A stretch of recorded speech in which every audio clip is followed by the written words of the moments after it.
All right, and welcome back to the APX podcast. As usual, we continue with our series of guests, and today we have Blake Mason. Blake is a yoga instructor and also owner of one of the top studios in Sacramento, top yoga studios. It's called Soulfire. Blake has been a yoga instructor for the last 14 years. Through his experience as a yoga instructor, he's trained 2 times 200-hour training sessions. He's led as an instructor 5 times these 200-hour sessions.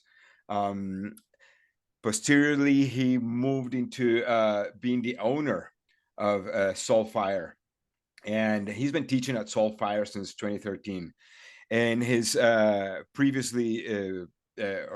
career before being a yoga instructor and owner or a business owner, he had a short path through plumbing and construction. Also has a background in sports.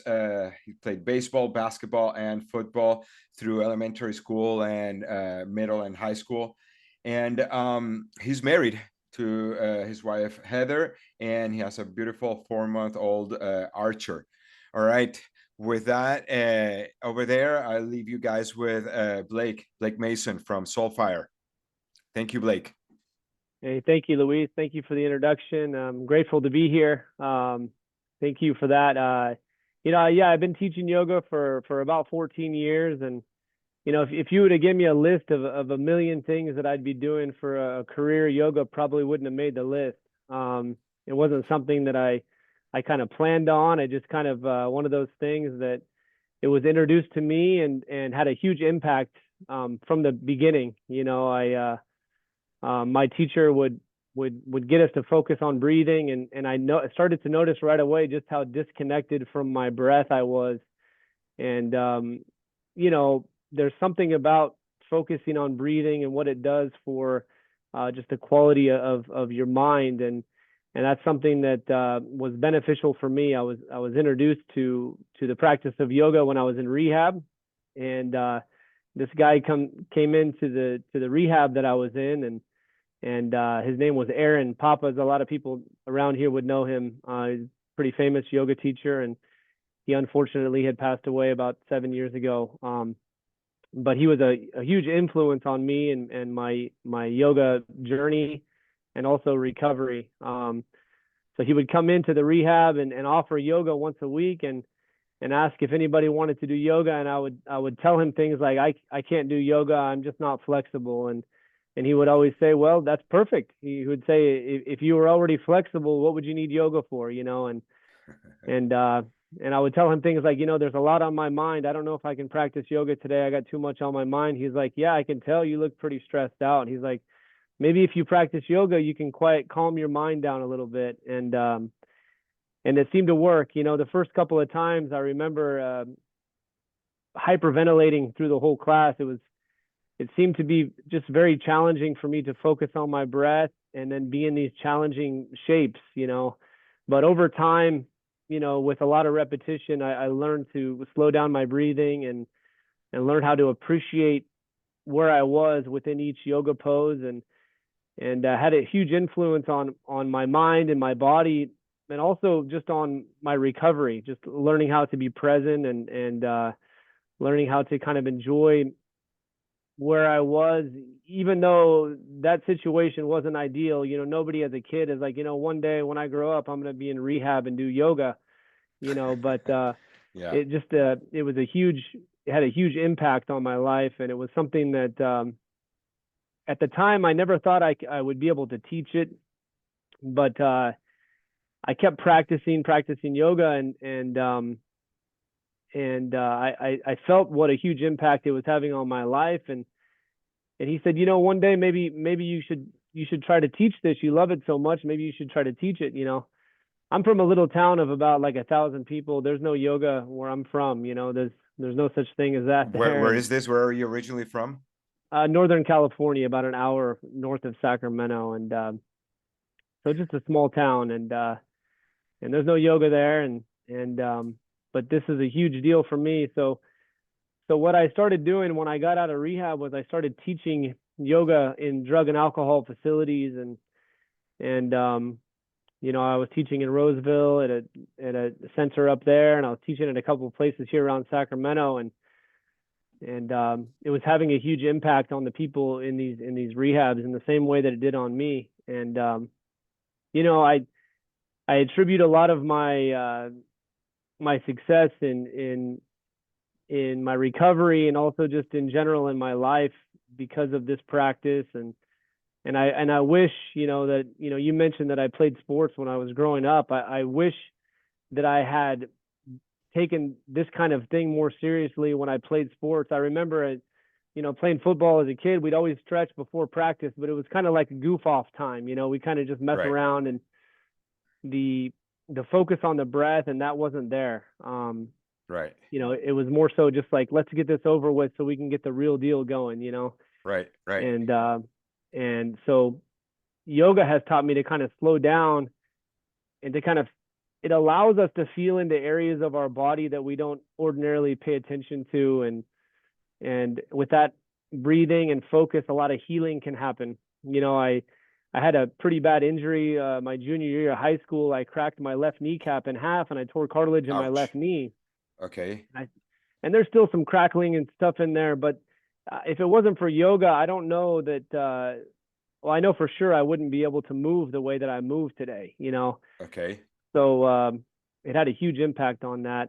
And I wish, like I say, I wish that they had more of this in sports, because I think it would prevent a lot of injuries Yes. um, along the way. Okay, we're gonna head there. Let me stop you right now where you are, and thank you again for please, first of all, I want to thank you for accepting the invitation, Of okay, course. to come to the show, and like throwing us that like very compact but at the same time in story about how you got into yoga. And I'm gonna keep like digging into these parts of your experience, into your life experience with yoga.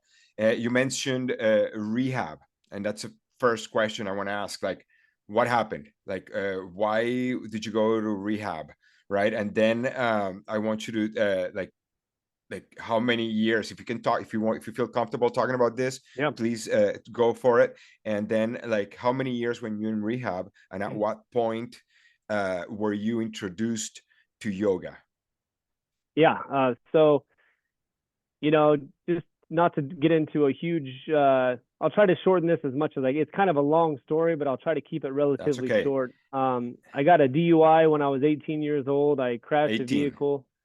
Okay. Yeah. So after that, you know, at that age, you know, there's probably people out there like, I didn't realize what I was dealing with addiction at that point in my life. I figured, you know, I'm just a kid. I'm 18. I'm not a, you know, alcoholic or whatever. And so a couple of years went by, and at 21, I got a second DUI. Um, and this time the judge said you can either go to rehab for 6 months or you can go to jail. At that time I was 21, and I figured I don't want to go to jail, you know. So I go to rehab and I'm there for 6 months, but this was the first time that I was in rehab, and I was around a bunch of other men that were older than me, and I kind of diagnosed myself non-alcoholic, or like I didn't have a problem, you know.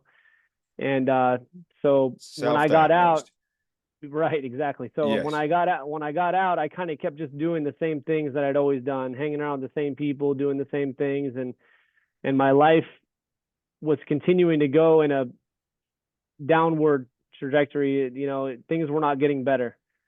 Right. And I was trying to do the same thing over and over, expecting a different result, you know, which some people, that definition of is insanity, right?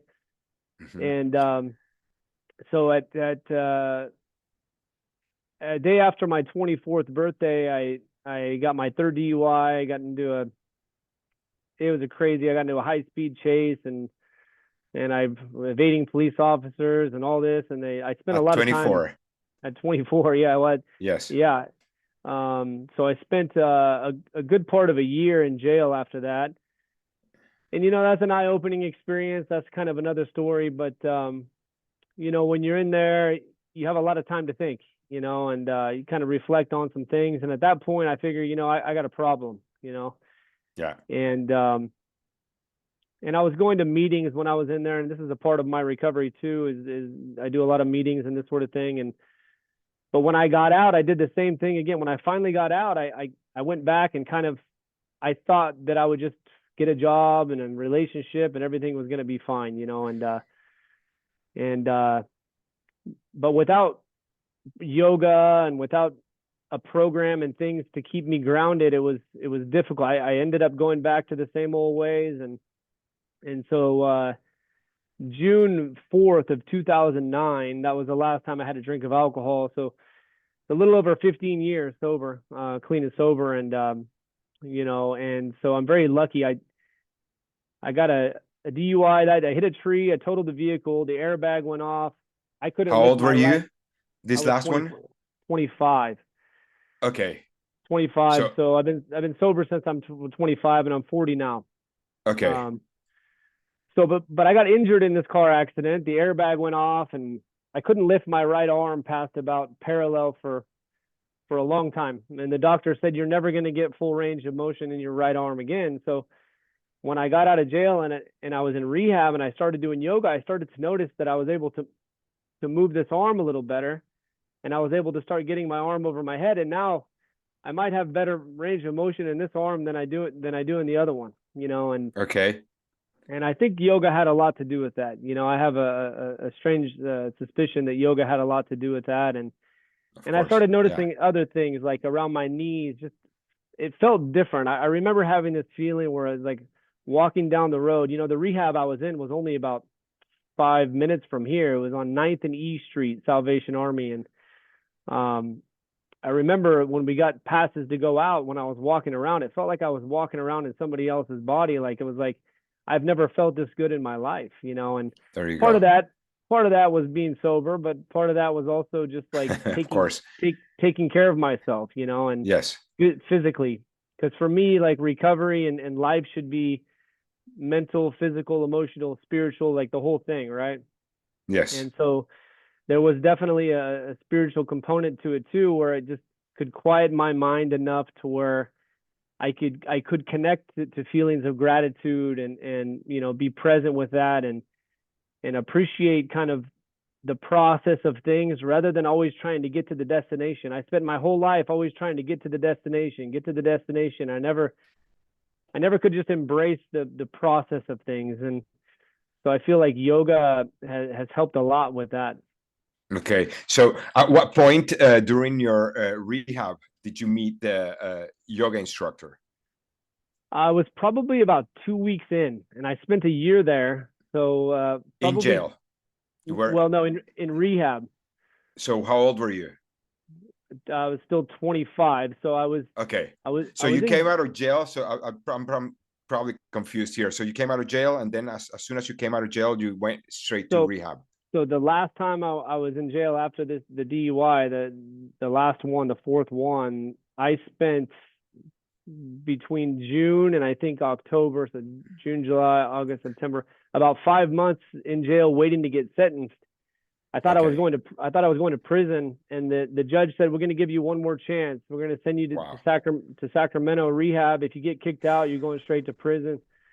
But he said, you know, if not, if you can complete the program, you can come back and we'll sentence you at that time.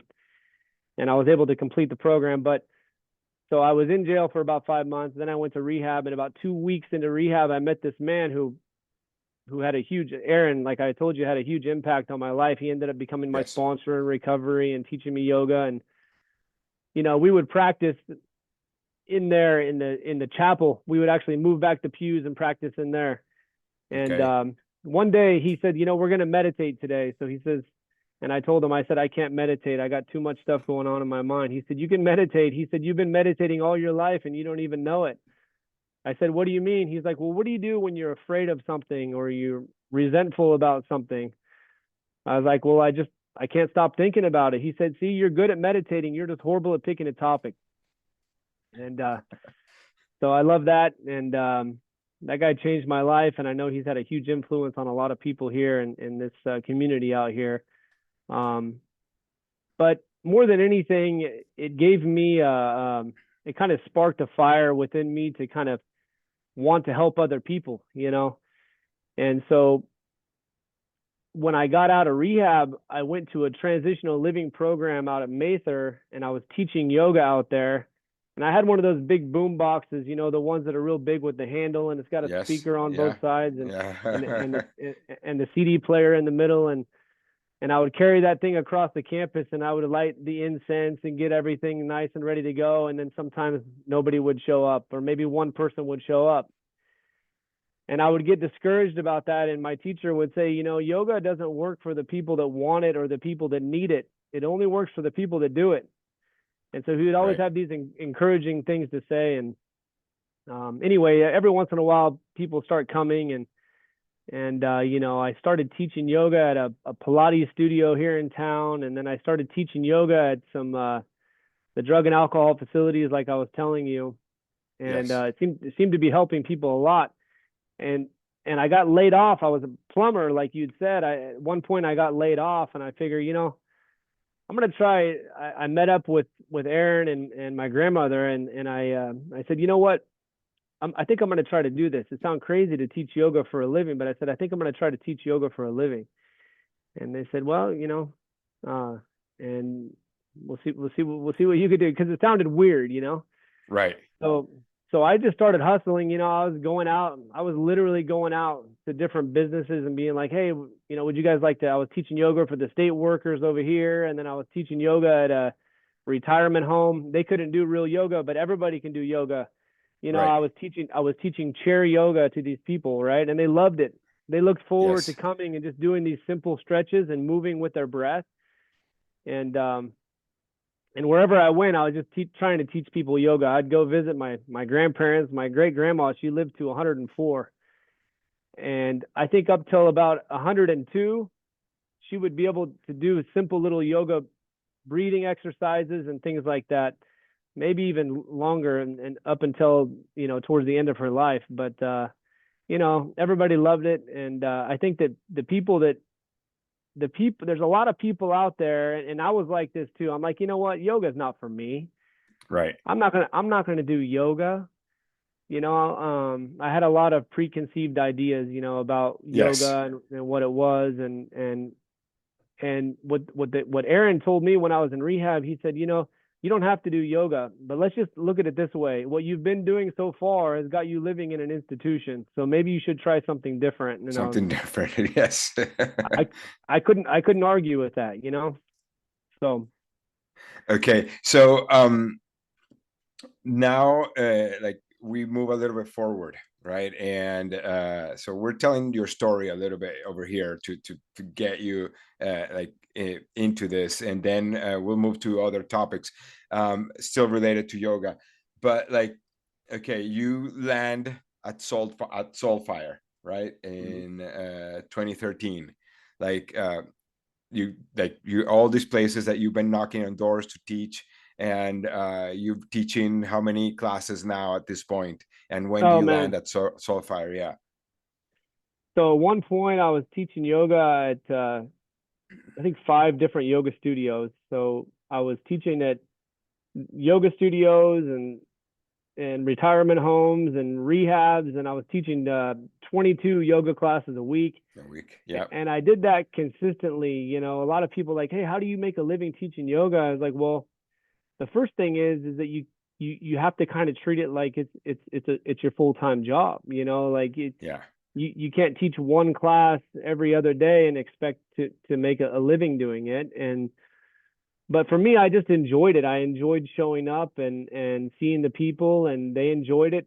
You know, it was the best job I've ever had, because people always leave feeling better than when you saw them, you know. Yes. And I don't know, you know, for a lot of people, but when I used to leave, people would feel worse than when I got there, you know. So it's a it's been a blessing to be able to help people, you know. And I think that Yes. the reason why I'm here is because of that. But I was teaching a lot of yoga, and I had to, in order to pay the bills, you know. Yes. Um, and for a couple of years, I got to live with my teacher, the guy I was telling you about, Aaron. Him and I lived together. We went to meetings together. I would drive.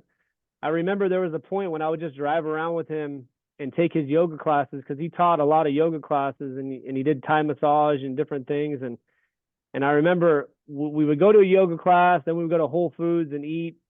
And I'd say, man, like you do this for a living. And he said, yeah. I was like, man, this is amazing. I was like, it just seemed like a far out dream. And then before I knew it, I was kind of doing the same thing. And he did it better than me, but it was a blessing to have him in my life, you know? As your, yeah, as your sponsor, as your role model, right? Yeah, Yeah. totally. Okay. So you land at Soulfire. Like when do you land at Soulfire? How does it go? And how does it go from you being an instructor to owning the business? So yeah, so I started teaching here in 2013, and you know, I was teaching a few classes here weekly, consistently, from 2013 up until, you know, COVID happened. Then everything kind of went. We were teaching yoga on Zoom. You know, sometimes have, Yes. you know, 40, 50 people on Zoom or more than that, and everything switched. I mean, as you guys, everybody knows that everything Virtual. switched to Yeah. Zoom, and it kind of it was hard. It was very hard on the studio, and the previous owner, Ellen. I owe a lot to her because she helped me, and but she went back to her old job, and you know, became an opportunity for me to buy the business. So I just, this was kind of on the outside edge of COVID, where things were kind of going back to normal, I guess, Okay. in 2021. And her and I had a conversation, and we started talking about teacher training, and I was doing training here, and it just was an organic sort of transition there.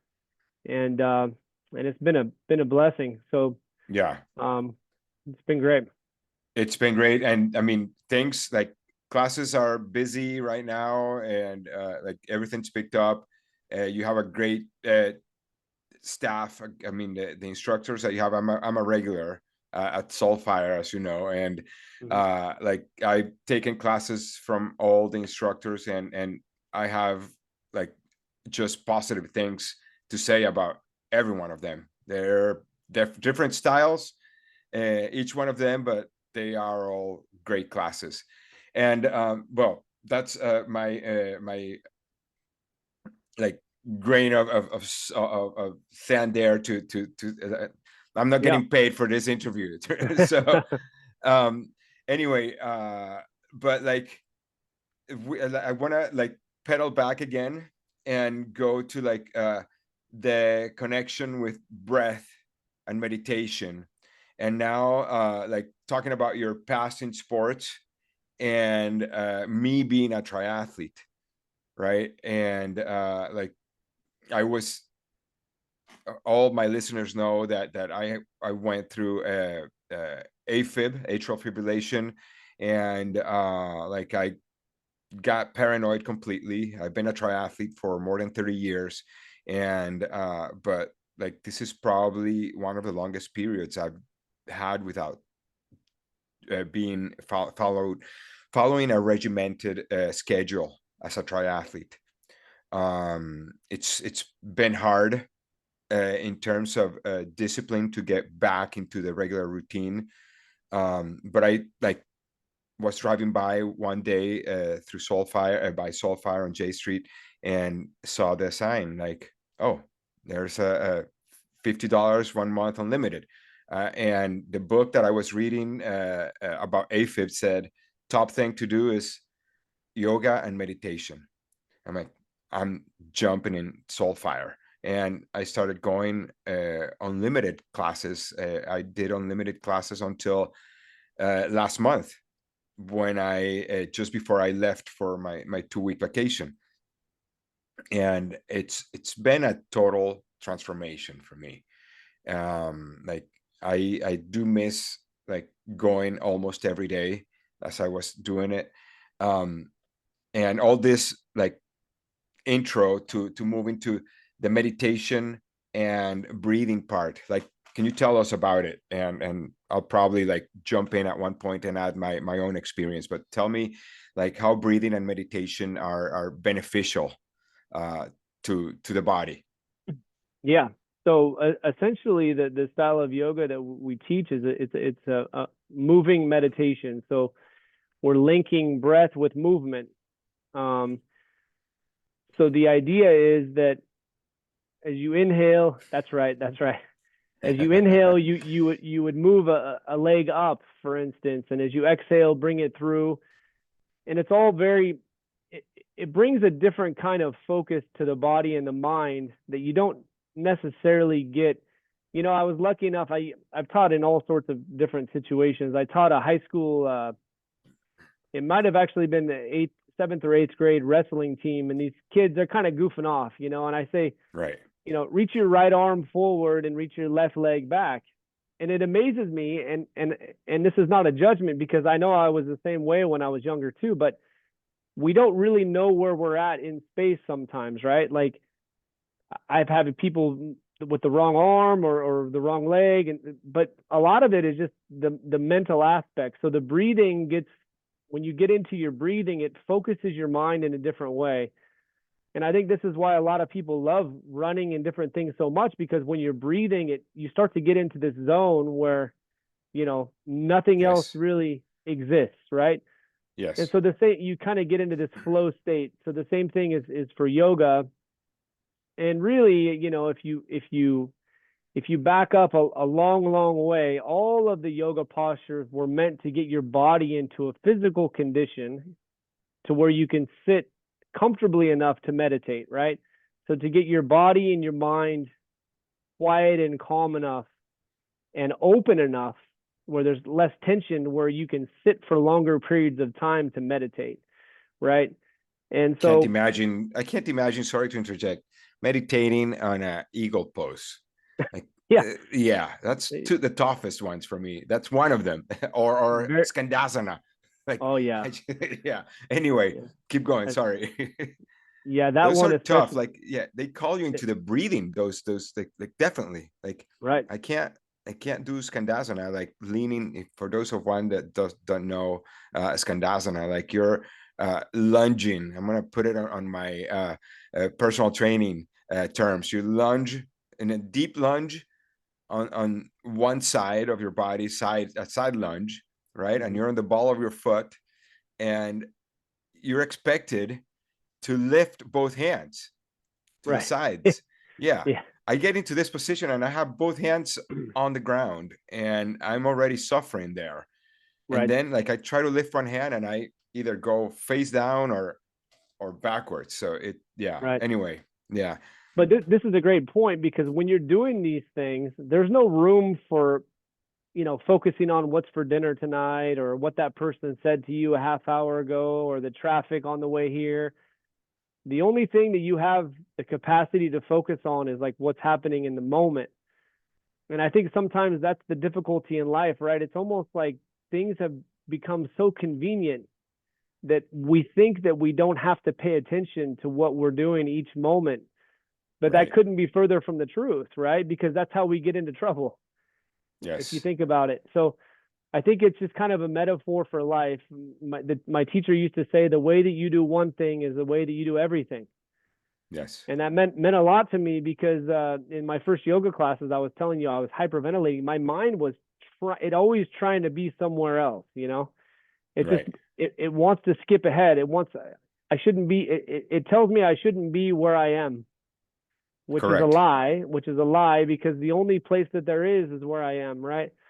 Right now. So Yes. yeah, exactly. So the whole practice of yoga and these positions that we're in, it focuses the mind and brings the mind and body together, and ultimately, you know, it becomes a spiritual experience, because when you're breathing and you're in these postures and you're feeling and you're connected to your breath, you're able to feel that sense of gratitude, like I was talking about earlier.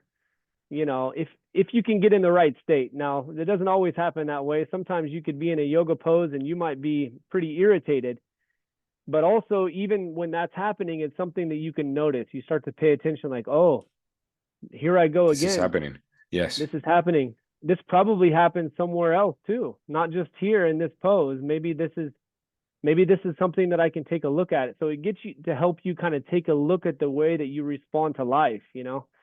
Yes. So that was I a lot. one thing that I've learned in at your practice at the studio And I don't remember which of the instructors said it, but I definitely heard it from one of your instructors. And like I've been using that in my personal life, and also with my athletes as a triathlon coach, and as an indoor cycling instructor in my classes. I remind everyone, like, if it hurts, go back to the breathing. Right. That the breathing will bring you back to centering yourself, to that calm moment that you need to be in. Right. You're in traffic, stuck in traffic, and the guy behind you is like tailgating you, and you're Right. like, I'm gonna slam on the brakes. Right. Or should I just take a deep breath? He's maybe in a hurry, he needs to go to the bathroom, who knows what, Yeah. and that's why he needs to go faster. So Yeah. maybe pull to the side and let that person go through, Yeah. Or, and like you say, or he might just need yoga. I don't know that too. yes, exactly. That person might need some breathing, exactly, breathing exercises. Yeah. Yeah. So yeah, it's like and like from all this almost. I mean, I started in November, December, January, February, March, April, May, June. So I was every day going for 7 months, like almost every day to Soulfire. And then in July, I traveled, and I was on a class pass for the last 4 weeks, and I'm planning on going unlimited again. So, but it's like I have to balance that with my triathlon training. But what I've learned on this 7 months with you guys, I did yoga before. I've done yoga probably for 25 years, but this is probably the longest period that I've done it consistently. And the breathing, the Mm. meditation, right? And probably being a, a patient for AFib. Uh, that was one of the things that was in the book. Go to yoga and meditate. It's taught me that there's a very important part in the spiritual aspect, in the mental aspect, that you have to go back and center and not react.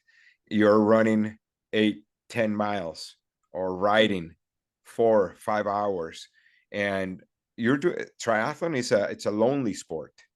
Mm. It's an individual sport, and you go on these 2, 3 hour runs, or 5, 6 hour rides, and that's you and yourself in there. Yeah. And some people like to ride with their headphones on, but on race day you are disqualified if you're riding with Mm. headphones, so you're DQ'd. So what are you going to do on race day? You better go to Soulfire to Yes. practice your breathing and your meditation while you're Yeah. trying to meditate on Skandasana, or on eagle pose, Yeah. or even just the most basic one on downward dog. Downward dog is not an easy pose, Right. at least to me. Yes. And like, I'm trying to have my hips high, my hands planted on the ground, and my shoulders are hurting, but at the same time I'm trying to lengthen my spine, and I'm trying to breathe deep, and I'm trying to pull my hamstrings back so my heels are as close to the ground as the instructor is telling me. So, Yeah. and it's like, I'm just like, as you say, hyperventilating also. And I Hmm. translate this to my triathlon training, and that's just the Yeah. mental aspect. I'm ramping up my training right now to go towards. I have Ironman Arizona coming in November, and like, Ironman training is not easy. Ironman training, it's a lot of hours. There's going to be 14-hour weeks, and some weekends that are going to be 5 hours on the bike, and 6 hours on the bike, and like, I'm probably going to have to get at one point to run 20 miles.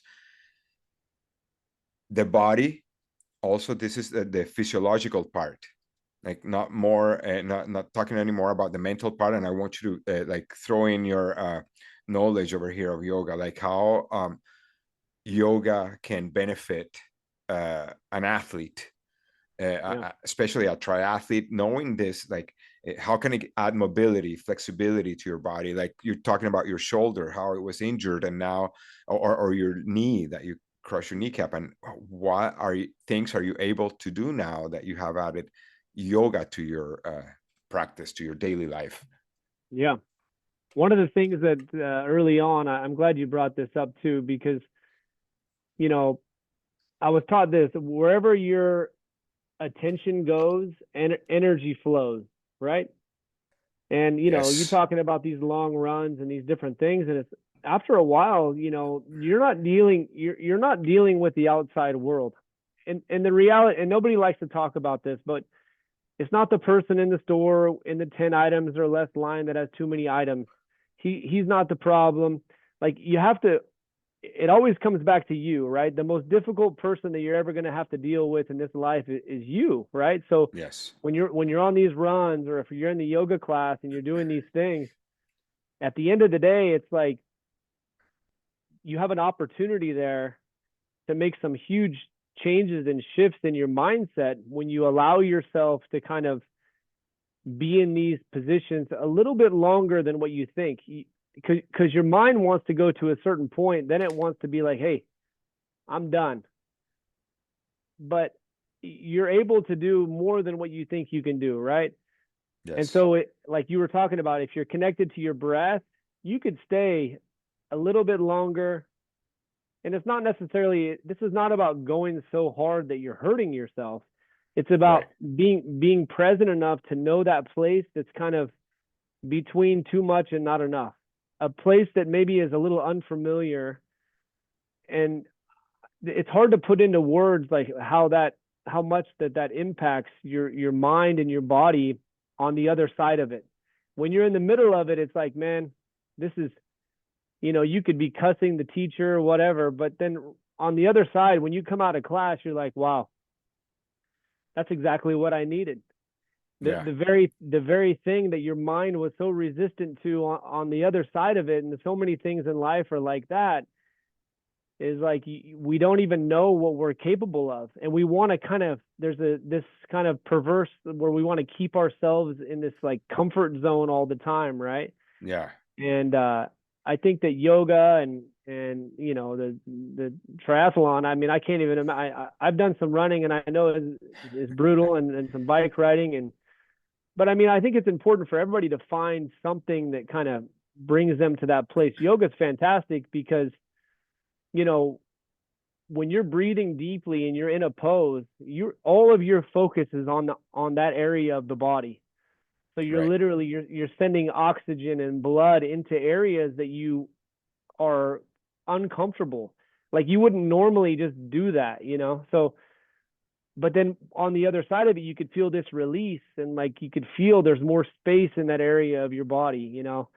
And I think I've been weight training for, on and off for a long time, but more consistently the last couple of years. And I feel like yoga is kind of a great way to balance this stuff out, because I see athletes come in, right, and they think like they come in the macho, and this is going to be easy and whatever, but if you're unable to connect to your breath, it's really difficult to do this. And Yeah. not only that, but a lot of, as you know, like a lot of weightlifting shortens the length of your muscle, so you can have huge biceps, but then you can't scratch your back. So it's helpful to balance things out. So strength and flexibility, both very useful. Like, for everyday life, you need to have hamstring flexibility to be able to bend over and pick something up, and spine flexibility. And as people get older, I think especially, what goes out is not your biceps. It's usually your low back. Yep. But then you go to the gym, and there's like 10 or 15 different bicep machines, and there's nothing that focuses on your low back. Yes. So I don't know. I think that yoga is a great way to kind of, it's a healing practice. And so in Yes. order to heal something, you have to first feel it. So I think we have a tendency to want to move away from feeling into areas where there's any kind of discomfort. But from my experience in it is allow yourself to go there, become curious about what's there. Don't go too far, but just Right. start somewhere, and then you'll be surprised how quickly you can progress, and you'll be able to do things that you haven't been able to do for a long time, maybe ever, you know? Right. Right. And again, like bringing more of the benefits of it to just a regular population, also not just athletes, like all the balance poses, right? That we Oh do, yeah, and we're not getting any younger over here, right. and we are losing balance as part of this aging process. So, and like you notice once when you're standing on one leg doing Mm-hmm. the half moon Mm-hmm. or revolved half moon, or what Mm-hmm. are the others, I don't know, like, or the warrior three, you Yep. know. And yeah, so all these are all one-legged poses, Mm-hmm. and you notice a difference between one leg and the other. And probably one day you feel like, oh, I got dizzy doing this, or Right. I feel like my left leg is stronger than the Right. right leg. And like, if you are a regular uh, uh prac- a practitioner would be the word, or you Mm-hmm. practice regular, if you practice yoga regularly, Mm-hmm. you'll notice these small differences. And I'm not taking anything away from strength training, because that's my job also. I'm a personal trainer, and I think strength training is an important part of life. And as you said, um, you're gonna have huge biceps, but probably you can't scratch your back, Yeah. or your your pecs are huge, you know, but then when you're gonna bend over to pick up the pacifier of your daughter, Yeah. it's gonna pull you. You're gonna pull your back, or Right. throw it off. So like, and these are things like, when I train my athletes, I try to, like, I do incorporate stuff that I learned in yoga, Mm-hmm. and I try to make it functional. You know, it's more about learning how you stand up, how you sit up, how, like, have a correct posture uh, at any point, like, and make these moves happen naturally. Right. And these movements are going to happen through practice. That's what I've learned through my years in personal training, through my years as triathlete, and now through my experience with you guys there at Soulfire. It's like, I'm very grateful, you know, to like, I did it again. I did it through the years. I had several periods where I was injured. I had meniscus repair, or meniscus surgeries. I had my left pelvis was fractured, and like, and now I'm recovering from AFib. And like, knock on wood, it's like I had my cardio appointment today. This morning, I back follow up, and everything's okay with the heart. So, but like, I had to make some life changes, right? Like, as I didn't think I had an addiction problem with alcohol, but alcohol was affecting my heart, Mm. like, and same with smoking and partying too much, and at the same time adding the long endurance exercises. And like, endurance exercise, you can think it's beneficial, it's positive, but it also changes the structure of the Mm. heart.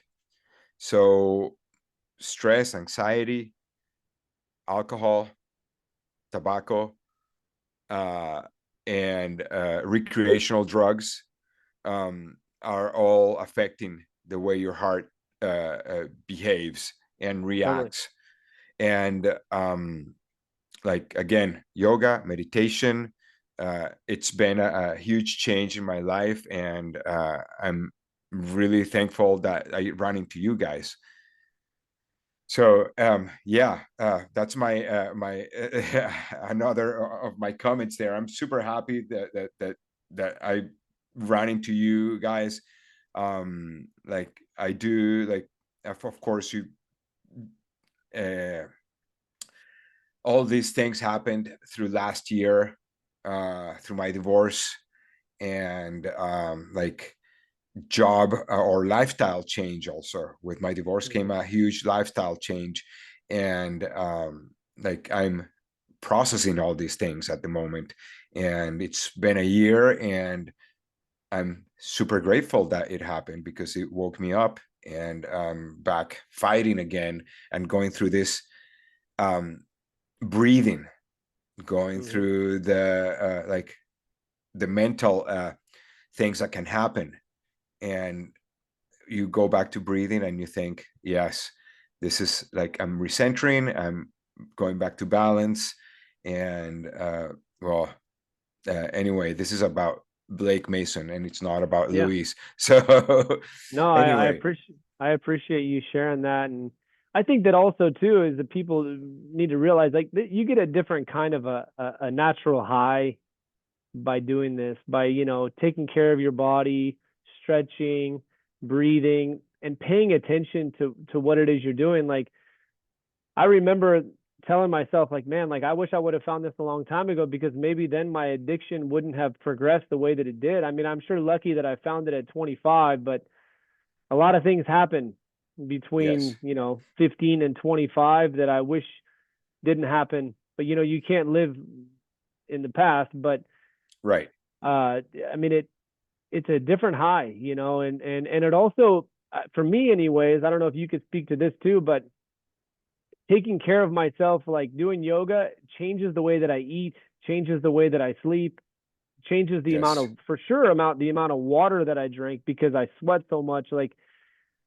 you kind of prepare yourself for the day. Like if I know I'm doing yoga, I'm not going to go eat a cheeseburger right before class. Like, Right, I so you kind of set up your day to where it's like, I mean, part of the reason why yoga leans you out so much is the class is challenging, but it also kind of helps you be more mindful of everything else that you're doing.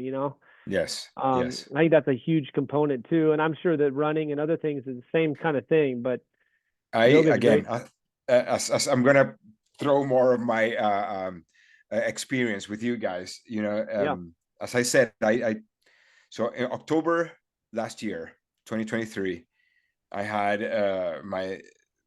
the last episode of AFib that threw me into the ER. I was in at the ER for 2 nights, and almost 3 nights, and like it was a whole change in my lifestyle. I was training for Ironman Arizona last year, and at the same time I was drinking and partying and going out and not caring. Mm. And like this was a wake-up call. Like the AFib is not going to kill you. What's going to kill you is the blood clot that forms in one of the chambers of the heart, because the blood is not flowing right. So there's going to be a blood clot that when the AFib stops, that blood clot is going to go out and have its consequences. So I read my book, The AFib Cure.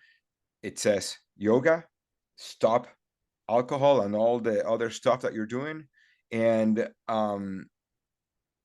yoga again, it's on top of the list along with meditation.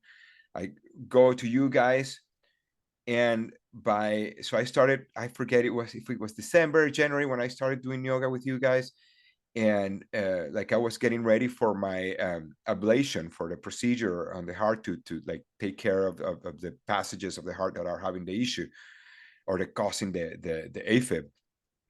And I'm thinking like I'm gonna get in shape through yoga for this surgery, for this procedure.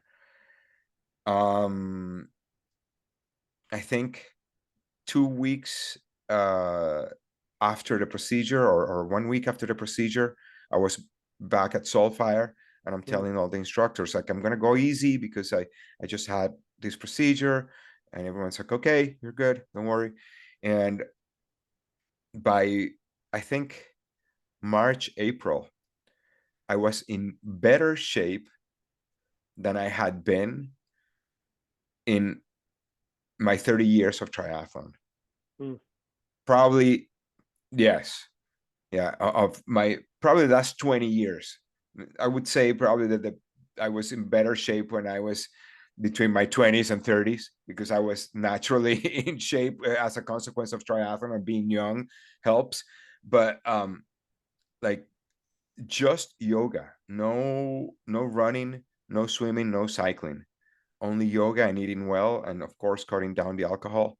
And I was going to yoga 4 or 5 times a week, and I had to substitute my high endurance discipline with something, and that was yoga. And of course, I noticed there were people doing extra push-ups during the chaturangas, and I was like, I'm going to incorporate that too, because and we get into the competitive yoga when when you're there next to me in class, and it's like, yeah, like, again, like, I dropped the pounds, I leaned out, and I think I'm stronger, I'm more flexible. My like, I notice less imbalances when I'm swimming, when I'm running, also now that I'm back in my training program for Ironman. And like, it feels good. So that's another recommendation there for you guys. Yeah. Anyway, do you have anything else to add, Blake? Like, No, I just thank are, you so much for having me on, and yeah, oh, come Blake on out. Mason from Soulfire, yeah. So give me say your goodbyes over there. Yeah, I'd love to have you guys out. We're on 2613 J Street in Sacramento, and if you come at noon, sometimes you see Luis here, and For we'd love to competitive have you yoga. out. We have some, yeah, that's right. We have some great instructors, and it's just a great environment. You be prepared to sweat though. Yes, So of course. And so your Instagram handle for Blake Soulfire? Mason, Blake Mason Yoga is mine, and Soulfire J Street for our Soulfire one. All right, don't go yet. I'll close this, and we'll say our goodbyes afterwards. So thank you, everyone. Okay, that was Blake Mason. It was a pleasure chatting with him, owner and instructor at Soulfire. Thank you again for accepting our invitation. And to our listeners, I look forward to hearing from you again. We'll connect again next week. And don't forget to subscribe to the show, and please give us your best review. Thank you again. Until next time.